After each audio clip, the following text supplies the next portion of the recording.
pada waktu saya memegang Direktur Pasca Sarjana di Unima, kami kerjasama dengan Universitas Negeri Jakarta. Ya, beliau adalah tamatan doktor dari mahasiswa kami. Sebenarnya dokter dia, tapi dia ambil doktor juga. Ya. Luar biasa perkembangan COVID-19 pada saat ini. Dalam debat lintas agama tanggal 22 Januari tahun 2020 antara Pendeta Muriwali Yanto dan Ustadz Masyud, mereka memperdebatkan tentang Markus pasal 16 ayat 18. Nah, kenapa saya menyebut perdebatan ini? Perdebatan ini tentang Markus 16 ayat 17 sampai 18. Saya baca ya. Tanda-tanda ini akan menyertai orang-orang percaya. Ayat 17. Mereka akan memegang ular, dan sekalipun mereka minum racun maut, mereka tidak akan mendapatkan celaka. Apa maksudnya ini, saudara? Mereka dalam perdebatan yang kemudian juga dilanjutkan oleh Ustadz Insan Mokoginta dan Pendeta Saifuddin Ibrahim, mereka menuntut supaya pendeta ini minum racun. Menurut mereka, salah satu bukti bahwa Kristen adalah agama benar karena Alkitab mengatakan bahwa mereka orang-orang yang percaya akan selamat walaupun minum racun. Nah, judul khotbah saya ini sebenarnya faith versus presumption. Saya kasih kurung iman yang ngaco. Nanti saya jelaskan apa maksudnya ya. Untung tidak ada seorang pun dari pendeta ini yang minum racun. Coba saudara bayangkan kalau Pendeta Saifuddin Ibrahim minum racun. Pasti meninggal, saudara, pasti meninggal. Inilah yang mereka perbincangkan. Tanda-tanda ini akan menyertai orang-orang percaya. Jadi mereka bilang kalau kamu memang betul-betul orang percaya, minum racun. Karena dalam ayat 18 mengatakan walaupun memegang ular, walaupun minum racun maut, mereka tidak akan dapat celaka. Coba saudara bayangkan. Sebenarnya hal ini sudah pernah disodorkan oleh setan kepada Yesus. Sebenarnya kalau kita bicara ada dua macam iman ya. Ada yang disebut faith, ada yang disebut presumption. Apa beda sebenarnya iman dan presumption, saudara?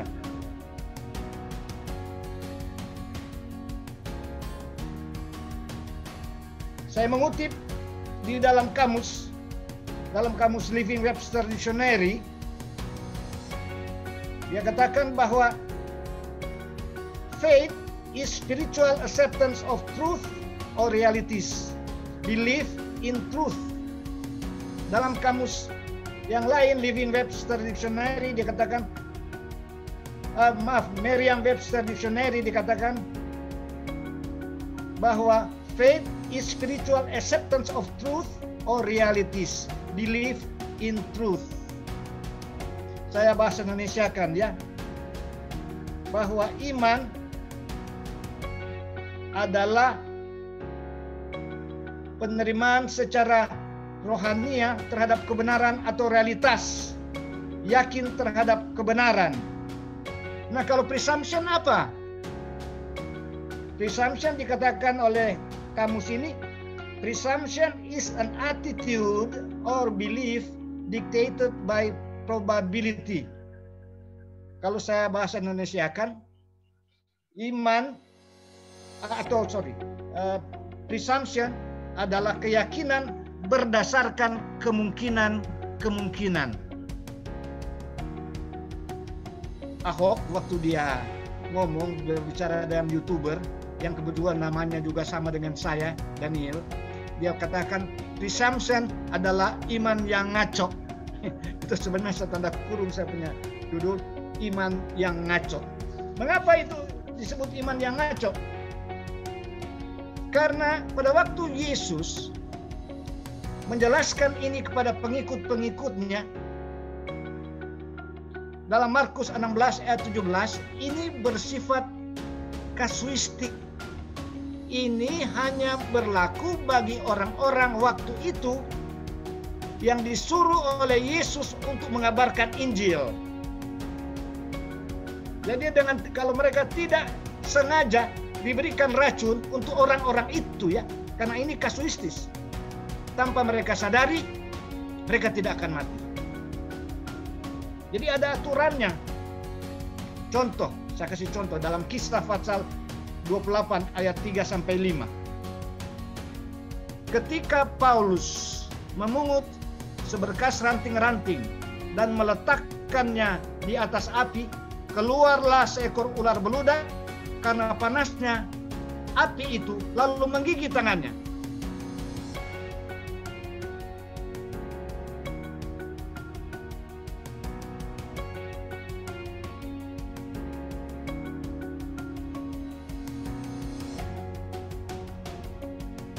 Ayat ini aturannya hanya berlaku bagi orang-orang murid-murid Yesus waktu itu yang bersama-sama dengan Yesus yang diperintahkan untuk mengabarkan Injil.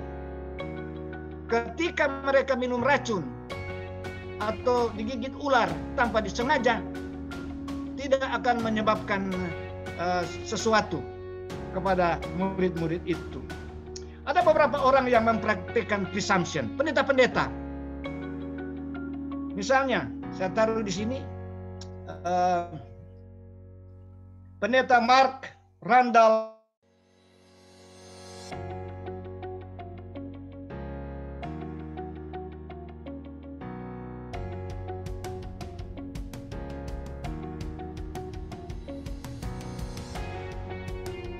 sekitar jam 10 malam. Apa yang menyebabkan? Kasuistis. Yang digigit ular tidak mati hanyalah murid-murid Yesus, aturannya, yang pergi untuk mengabarkan Injil. Jadi dia tidak kena kepada pendeta Mark Randall Woodford. Ada juga seorang jenderal, saya ada taruh di sini ya, seorang jenderal.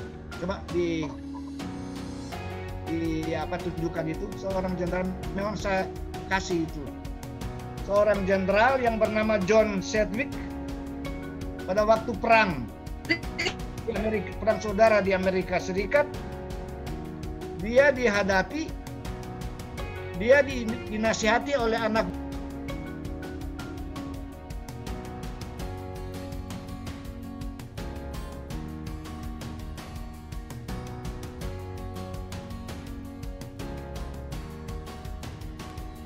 Halo, bisa kedengaran? Halo? Kedengaran, Sir. Kedengaran. Kedengaran. Jadi saya memang taruh ini di layar. Pertama, tadi pendeta, sekarang Jenderal John Sedgwick dalam perang saudara di Amerika. Dia sudah diamankan oleh anak buahnya agar jangan menyerang karena jumlah musuh terlalu banyak. Dia bilang nonsense. Mengapa Gideon bisa, saya tidak bisa? Dan akhirnya beliau luka parah, hampir mati. Dia menyebut Gideon. Gideon itu ada aturannya. Gideon mengikuti nasihat Tuhan. Itu sebabnya walaupun dia tidak punya senjata, Tuhan memberikan kepada dia kemenangan. Baik dalam perjanjian lama maupun dalam perjanjian baru, banyak sekali peristiwa-peristiwa tentang orang yang melakukan presumption atau iman yang berdasarkan berdasarkan pertimbangan-pertimbangan yang kemungkinan-kemungkinan yang tidak menurut aturan dari Tuhan sendiri. Misalnya pengalaman orang Israel dalam buku Perjanjian Lama. Itu sudah bisa baca dalam 1 Samuel pasal yang keempat. 1 Samuel pasal yang keempat. Pada waktu itu terjadi perang saudara antara Israel dan Filistin. Dan pada waktu itu mereka sedang berhadap-hadapan. Satu berada di Bukit Ebenezer, yang satu di bukit sebelahnya lagi di Bukit Afek. Mereka berperang.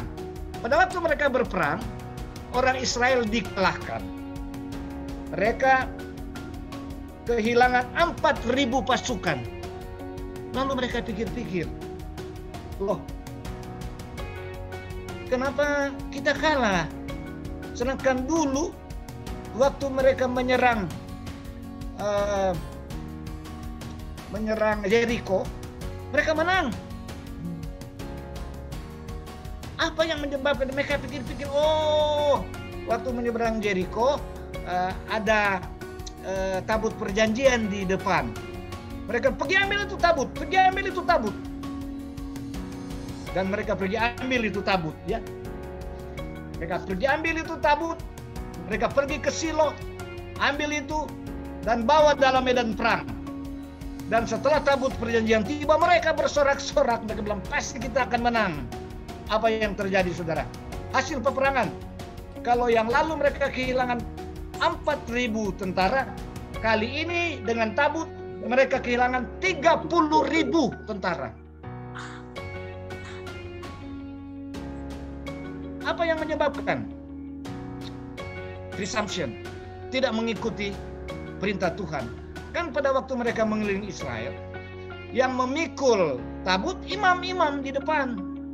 Ada jarak, tidak sembarang dipikul oleh orang-orang yang bukan suku Lewi. Itulah presumption, saudara-saudara. Akal yang sebenarnya seperti Ahok bilang, iman yang ngaco. Dalam kehidupan kita sehari-hari, kita mesti menguji, saudara, apakah tindakan kita berdasarkan iman yang benar menurut aturan Allah atau iman yang ngaco. Berapa banyak ya pendeta-pendeta yang mengeluh, saya sudah kerja buat Tuhan. Dia pikir, makan boleh. Akhirnya apa? Banyak pendeta-pendeta kita yang sangat aktif, saudara, blooding. Kenapa blooding? Nggak pakai aturan. Dia melanggar hukum kesehatan. Sedangkan hukum kesehatan itu pun adalah hukum Tuhan. Setelah mereka menderita, akhirnya mereka menuduh Allah. Itu sebabnya pada waktu setan berbicara kepada Yesus, menyodorkan, kalau engkau memang anak Allah, coba engkau lompat. Yesus tidak terima itu. Itu presumption. Yesus tidak akan pernah menggunakan keilahian dalam kehidupannya di dunia. Paling kecil orang mau bilang trompet juru selamat, karena dia juga manusia. Orang dapat juru selamat kesok. Untung Yesus menolak, ya. Yesus katakan, jadi menghadapi ajakan setan ini yang melakukan presumption, dia katakan, janganlah kamu mencobai Allahmu. Kenapa dia bilang jangan kamu mencobai Allahmu? Melakukan presumption sama dengan mencobai Allah. Melakukan presumption itu adalah suatu dosa. Sebab ketika kita celaka, kembali kita menuduh Allah.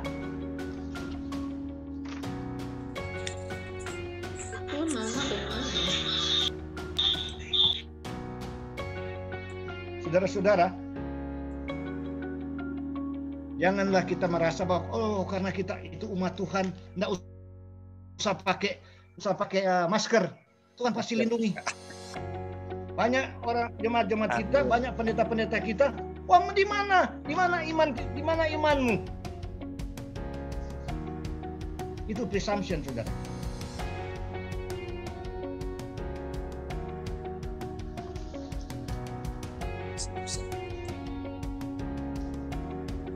Ada juga di perjanjian baru. Ini kisah 19 ayat 13 sampai 16. ada beberapa tukang jampi Yahudi yang berjalan-jalan di negeri itu mencoba menyebut nama Tuhan Yesus. Mereka akan kerasukan roh jahat dengan berseru, "Aku menyumpahi kamu demi nama Yesus yang diberitakan oleh Paulus." Lalu mereka pikir, kalau Paulus bisa buat dengan nama Yesus, kenapa kami tidak bisa buat? Ada 7 orang, ya, anak dari seorang imam kepala Yahudi yang murtad yang bernama Skewa. Kebetulan ada 1 orang yang dirasuk setan. Dan ke-7 orang ini pikir kalau pakai nama Yesus pasti kita berhasil. Apa yang terjadi, saudara? Ayat berikut.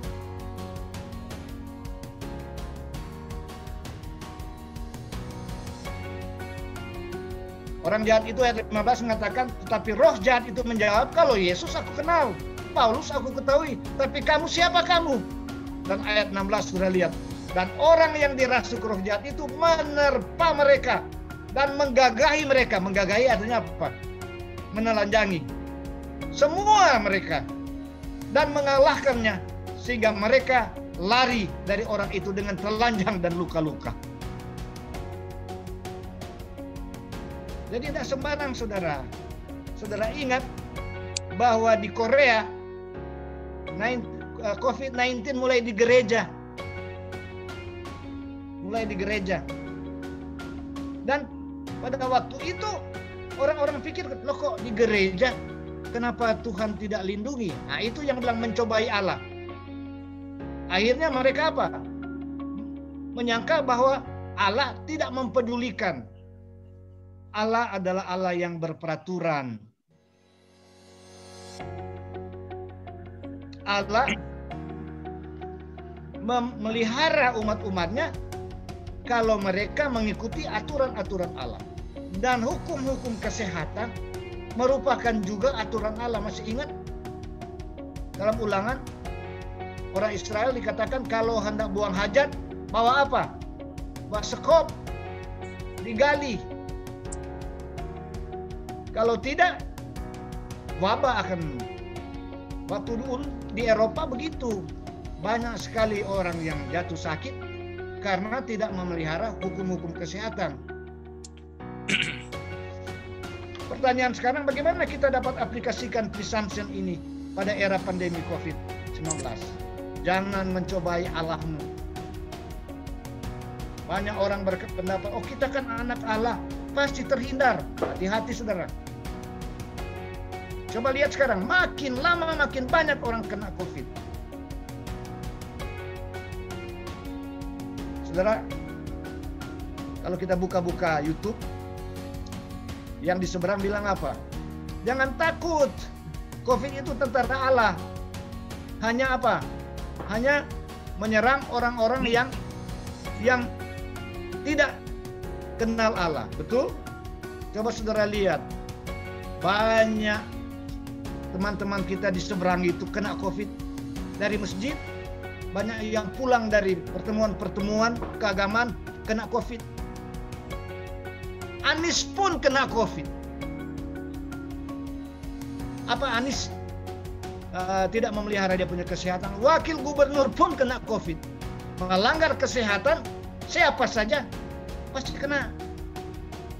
Minta maaf kepada mereka yang punya iman yang presumption. Kalau kita lihat sekarang di Indonesia, di Manado, luar biasa. Hampir tiap hari ada orang yang meninggal. Tiba-tiba, ketika diselidiki, ya tidak pakai masker, tidak cuci tangan, dan sebagainya.